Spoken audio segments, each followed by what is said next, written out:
inesistenti e sono un'infinità, ma c'è il numero 7 che mi insinua la mente. Lo proietto nel passato e scopro che esiste già fin dal tempo in cui Dio l'universo creò. Furono 7 re di Roma, Romolo e Numa, Pompilio, precedettero il terzo che fu Tullio Stilio. Ancomazio fu il quarto, poi Tarquinio Prisco, Servo Tullio il più acerbo e poi Tarquinio il superbo. 7, i giorni di una settimana, c'è chi ha detto che 7 sono le vite delle gatte come te. 7 anni di disgrazia, se si rompe uno specchio, 7 camicie suderai, se tanti sforzi tu farai.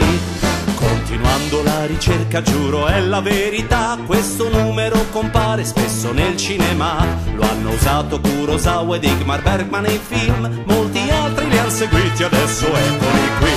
7 sono le storie di Harry Potter, son 7 gli anni che Brad Pitt ha passato in Tibet, e ancora 7 anime e i magnifici 7, ma mi soffermerei di più parlando dei peccati capitali. Il primo è l'acidia, il più comune, perché ogni essere vivente prova noia dentro sé. La superbia e l'avarizia noi la conosciamo già, la lussuria e la gola per sfamarci a sazietà. Se hai provato un po' d'invidia hai peccato, perché al mondo non c'è nessuno che sia migliore di te.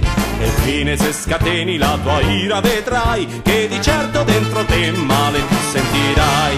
7 sono le arti liberali, son 7 gli anni delle crisi matrimoniali, e ancora 7 le meraviglie del mondo, come son 7 i continenti che oggi lo compongono. 7 i colori dell'arcobaleno, con 7 veli si copriva quando danzava Salomè.